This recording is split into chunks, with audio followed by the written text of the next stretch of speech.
I hid in a closet during a school lockdown. When I found out why, it horrified me. It was the middle of third period, math. I had just finished a big test. I used the hall pass to go use the bathroom. Unfortunately, the school bathrooms were all located at the stairwells, and of course, the bathrooms on the first floor, where I was, were closed for repairs. I had to go up to the second floor, but before I got there, the bell rang. The bell never rang during class before, but as it did, an announcement came over the PA. Students and faculty, we are entering lockdown. This is not a drill. Please, all students and faculty follow all school procedures. I froze. I could hear sirens approaching. I came out of the stairwell, but already the doors in the hallway were closing, and I could hear them locking. I was alone, and out in the open. I could go into the bathroom now, but the doors had no locks on them since my freshman year. After some juniors trapped a freshman in the bathroom and duct taped him inside a stall, they removed the ability to lock them at all. If there was somebody wandering the school, I'd have no chance if I went into there. I ran down the hall. I could see classrooms turning out their lights and covering the windows. I couldn't turn to them for help. All the instructions said to not answer the door. I had to find someplace safe nearby, before something happened. I turned a corner, and I saw my chance. The janitor's closet was open. Lunch was up next period, so he was probably out setting up tables when the announcement was made. He wasn't in there, and it could easily be locked from the inside, so I jumped in and shut off the light. The only light I saw was from the bottom of the door. I waited, and the sirens grew closer and eventually stopped. Time passed, and I wasn't sure if I was happy that I couldn't hear anything going on or tense because I had no idea what was happening. Then I heard footsteps. Lots of them. They stopped in the hallway. It must have been police. I could hear radios and other assorted noises. I didn't think it could be some sort of lone gunman or nutcase, so I listened. One guy in particular sounded like the one in charge. "Okay, are we in position?" Another guy answered. I didn't know what his rank was, but clearly he was not in charge of the first guy. "Yes, sir. We know the suspect is here in the building. C team is across the campus, as ordered, and B team is covering the back entrances. He will not exit the building on our watch." The chief responded. "Good. Remember, he could look like anyone. But he must not escape. It's my fault he's here, and it's my duty to deal with him." I couldn't hear much for a while. There was too much movement, too many people all talking to each other to make out anybody from where I sat. I just waited for a little while. Maybe it would all just be over soon, and I could leave the closet and go back to class. Then, that's when it all happened. The chief yelled out, "Hold it. Put your hands in the air." The commotion outside stopped abruptly. A moment later, clothes rustled loudly as what sounded like a large number of guns were drawn. "Lay down on the ground. Leave your hands where we can see them." It stayed quiet, except for a few of the guns cocking. I said down the ground. "Don't you dare try what I think you're going to do. You're not at the institute anymore." I thought I would hear shots go off, back and forth, and eventually somebody saying "suspect down." What I didn't expect was the scream. It wasn't a normal scream. It wasn't somebody crying out in terror. It was like a wounded animal, mixed with the sound of a bandsaw hitting concrete.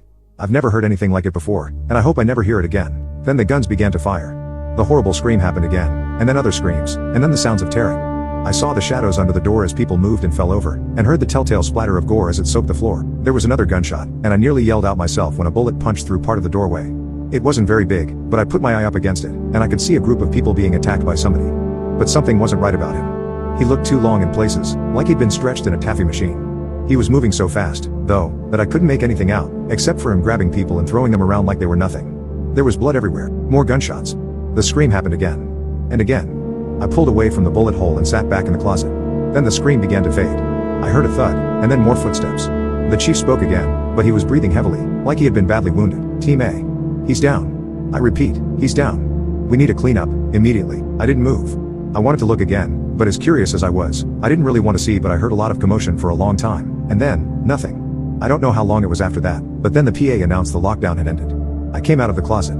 I tried not to look, but for all the sounds I had heard, there was not as much sign of a fight as I thought there would be.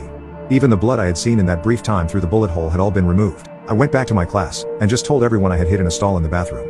People were impressed with my guts for doing it, but if nobody else had heard that scream, I certainly didn't want to bring it up. As you might expect, we all went home early that day. Police and EMT were everywhere, but as far as I could see, nobody was being taken away by either. My parents came and were so happy that I was all right. They had been following everything on the news and came as soon as they could. At home that night, I ate dinner, and waited to see what happened on the news. The live coverage had ended a long time ago, but when the news came back on at 10 o'clock, I wanted to see everything. As it started, I saw classes had been cancelled for the rest of the week, but then things started to get weird. The news talked about a student who they refused to name, how he had come to school armed but had been taken into custody after a short firefight. Stranger still, in the footage of the hallway where the scuffle had taken place, the door of the closest which had been my refuge was totally unscathed. Not so much as a scratch on it, let alone bullet holes. It appeared to have been replaced outright, well before any investigation could have been completed. I saw pictures of the student, being led away in cuffs. He didn't have a mark on him. He wasn't even wounded as he was pushed into a police car and driven away. All I saw was him fighting and yelling. Even in my glimpses through that bullet hole, I knew that wasn't the same one I saw. The clothes were completely different. The one I had seen had been wearing a black t-shirt and jeans. The one getting into the police car was wearing a white shirt and shorts. The news said no one had been hurt despite the gunfire. But I knew people had been wounded, even killed. I'd heard them screaming in agony as something vicious had attacked them. And then there was what that chief guy had said. Talking about something being his fault. The institution. That he could look like anyone. I don't know what happened that day for certain. I didn't see enough. I didn't hear enough to get the full story. But, this is what I can tell you. I know there was no shooter at our school. I know that someone was arrested that day. Someone who I didn't know, who I never heard about ever again. That's right, a shooter who never made another day's worth of news. Just disappeared.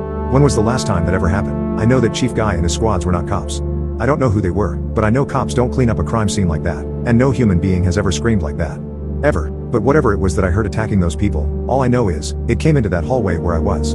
I was alone, and if it hadn't been for that janitor's closet, I wouldn't have been safe. It could have looked like anyone. Something tells me that squad wouldn't have helped me either. It could have looked like anyone. What was it? How long had it been in our school? Had I ever been alone with it and never knew what it was? Who were those people who had come for it? Where had it come from? And, good God, is it really dead?